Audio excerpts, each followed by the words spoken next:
আল্লাহ তাআলা বলেন, আমার বান্দা পূর্ণ মুসলিম না হয়ে, আমার আনুগত্য পুরা না করে মৃত্যুবরণ করো না, কবরে আইসো না। কবরে আসবার আগে একবার না 50 বার, 50 বার না 500 বার মিলাইয়া আসো যে আল্লাহর আনুগত্য পুরা করেছি কিনা। আল্লাহ বলেন হিসাব মিলাই আসো। আমরা অনেকের আছে পুরুষ মানুষ, আমাদের মহিলারা বাজারের লিস্টি দেয়, দেখবেন মাসিক বাজারের মুদি মালের পেঁয়াজ 10 কেজি, রসুন 3 কেজি এমনি লেখা দেয় না। তাহলে আমাদের নিয়ম কি? আমরা যে কোনো পুরুষ, আমরা যারা বাজার করি এরকম লিস্টি চাইয়া, তো আমরা বাজারে থাকতে বারবারই একটু পর পর আমি যেটা করি যে আমার এই লিস্টি দিলে আমি মাল কিনি, এদিক দিয়ে দাগ দেই, দিয়া আবার দেখি কোনোটা বাদ আছে কিনা, শ্রোতা এটার লগে মিলাইয়া তারপরে খরচ শেষ করি।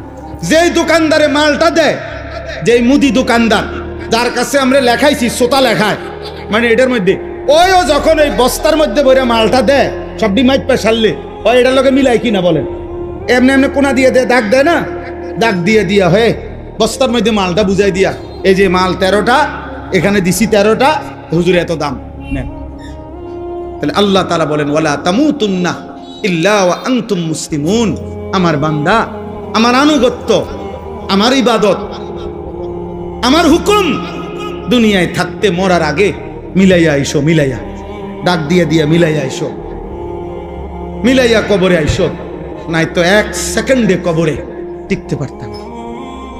এই জন্য যে আমি সব সময় বলি, চাচা মিয়া গপ মারে সাদোয়ানে বইয়া আল্লাহর রহমতে 3 ফুট বিদেশ পাঠাইয়া জিগুন বিয়া দিয়া লাইছি গদ্দুয়ার করে আমার শাল্লাহ। এখন আল্লাহর রহমতে আপনার দোয়ায় আর কোনো টেনশন নাই, ওনার মূল্য কোনো দুঃখ নাই। না, আপনি মরেন আল্লাহর রহমতে, আপনি খুব দ্রুত সময় মরে যান চাচা, আপনি মরিয়া না দেখবেন দুঃখ কাকে বলে। হ্যাঁ, কবর বুঝি বিদেশের হিসাবে কথা বলে না, কবর বুঝি বিল্ডিং এর হিসাবে। তো এটি কি কইলেন আপনি? এগুলো কি শুনাইলেন মানুষের? আখিরাতের কথা কি দিয়ে বুঝাইলেন? বিল্ডিং দিয়া? নাউজুবিল্লাহ। আল্লাহ আমাদেরকে হেফাজত করেন, আল্লাহ আমাদের সবাইকে কবুল করেন। আজকের এই আলগি নওজওয়ান, এই ছোট্ট ছোট্ট কিশোর ছেলেগুলো যারা এই মাহফিলটা সাজিয়েছে, আল্লাহ আমাদের সবাইকে কবুল করে নেন। আল্লাহ পাক তাদেরকে উত্তম বিনিময় দান করেন। ছেলেরা মদের আড্ডা, জুয়ার আড্ডা, নারীর আড্ডা, জিনার আড্ডা, বেবিচারের আড্ডা ছেড়ে দাও, জীবনটা সুন্দর করো, জীবনটা সুন্দর করো। আল্লাহ আমাদের সবাইকে কবুল করে নেন। ওমর রাদিয়াল্লাহু তাআলা আনহু মাঝখান দিয়ে শুধু একটা কাজ করছে। প্রথম থেকে উনার আচরণটা ছিল উগ্র। উনি তরবারি হাতে নিয়ে বলছে মক্কার কুরাইশদেরকে যে মুহাম্মদকে আমি এক্ষণ কল্লা নিয়ে আসতেছি, তোমরা কাবাগরের সামনে গিয়ে দাঁড়াও, আমি আসতেছি।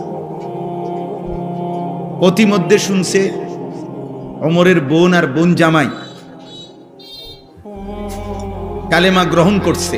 এবার আরো উত্তেজিত হয়ে ওনাদের ঘরে গিয়ে ওনাদেরকে আচ্ছা মতো মারছে, মেরে রক্তাক্ত করে ফেলছে। ওমরের বোন জামাই এবং বোনকে, ওমরের বোন জামাই বিখ্যাত সাহাবী ছিলেন হযরত সাঈদ ইবনে যায়েদ, যাকে মারছে বেহেশতের সুসংবাদ প্রাপ্ত আশারায়ে মুবাশশারা যে 10 জন সাহাবী, এর মধ্যে একজন হলো এই উমরের এই বোন জামাই। অনেক বড় সাহাবী, মুস্তাজাবুদ দাওয়া বলা হইতো না। এই সাহাবী ব্যাপারে প্রসিদ্ধ ছিল যে ইনি যা আল্লাহর কাছে চাইতেন আল্লাহ তাই কবুল করতেন। এই উনি এবং ওনার বোনের নাম ছিল ফাতেমা। ভাই তোমরা ওইখানে কি বুঝে বসছো ভাইয়া? এটা তো এমন না যে খেলার মাঠ, তোমরা গ্যালারিতে বসছো। বিষয়টা কি আসলে? মুসলমানের সাথে বসতে লজ্জা কিসের? মাটিতে বসার মধ্যে সবচেয়ে বেশি আনন্দ, কারণ মাটির মানুষ, মাটিতে বসার মধ্যেই তৃপ্তি, মাটিতে বসার মধ্যেই আমাদের মূল তৃপ্তি, মাটির সাথে সম্পৃক্ততা, এটা আমাদের আসলের সাথে, মূলের সাথে সম্পৃক্ততা। মিনহা খালাকনাকুম ওয়া ফিহা নুঈদুকুম ওয়া মিনহা নুখরিজুকুম তারাতান উখরা। আল্লাহ তাআলা তো এটাই শিখাইছে, এই মাটি থেকেই তোমাদেরকে সৃষ্টি করেছি, এই মাটিতেই আবার তোমাদেরকে কবরে ফিরিয়ে আনবো, এই মাটি থেকেই আবার একদিন তোমাদেরকে আমি হাসরের ময়দানে উঠাবো। কাজে তুমি চাইলেও বান্দা মাটির থেকে সম্পর্ক তুমি নিজেকে বিচ্ছিন্ন করতে পারো। বিল্ডিং তোমার 80 তলা হোক, মাটিতেই ফিরতে হবে। বিল্ডিং তোমার রাজপ্রাসাদ হোক, একদিন তোমাকে কোথায় ফিরতে হবে? মাটিতেই ফিরতে।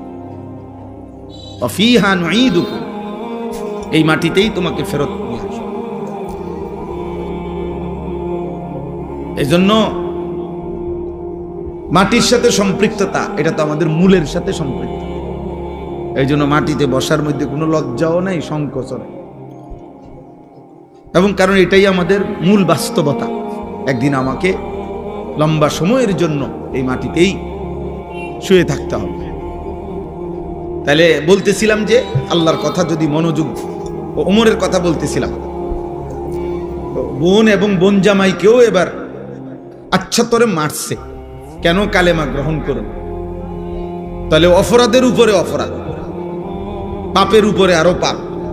একে তো তরবারি হাতে রওনা দিয়েছে নবী সাল্লাল্লাহু আলাইহি সাল্লামকে হত্যা করবে, এটা যে কল্পনা করছে এটাও তো কত বড় পাপ, কত বড় গুনাহ। আবার এই কালেমা গ্রহণ করার অপরাধে বোন আর বোন জামাইকে আচ্ছা তরে রক্তাক্ত করে ফেলছে। কিন্তু ওমর একটা কাজ করে ফেলছে, অল্প একটু কাজ। সেটা হলো যখন রাগ থামছে, মারতে মারতে বল ফিরে গেছে, তখন ওমর রাদিয়াল্লাহু তাআলা আনহু ওনার বোনকে, বোন জামাইকে বলছে একটা কথা, যে তোমরা কি পড়তেছিলা সে শোনাও। আমি যখন ঢুকতেছি তখন শুনতেছিলাম তোমরা কি যেন পড়তেছিলা, এগুলা কি পড়তেছিলা ওটা কও। এ আরশ আজিমের মালিক আল্লাহ তাআলা বলে, বান্দা ওমর, এটুকু আগ্রহ দেখাইছো আমার কোরআন শুনবার জন্য, যা হেদায়েত দিয়ে দিল। এরপরেই আল্লাহর কোরআন শুনছে এবং কিছুক্ষণের মধ্যেই নবীজির কাছে গিয়ে এই কোরআন শুনে কালেমা পড়ে মুসলমান হয়ে গেছে। তাহলে একটু আগ্রহ দেখাইছে, ফাঁকি দিয়া এতক্ষণ তো যা করছে সব উল্টা পাল্টাই করতেছিল, কিন্তু এখানে এসে একটু আগ্রহ দেখাইছে যে কি পড়তেছিলি তোরা সেটা শোনা। আল্লাহ তাআলার এটুকুই ভাল লাগছে। তো আল্লাহ তাআলা এইটুকু আগ্রহের বিনিময়ে এত বড় গুনাহ করতে রওনা দিছে, হত্যা করবে নবীকে, নাউজুবিল্লাহ।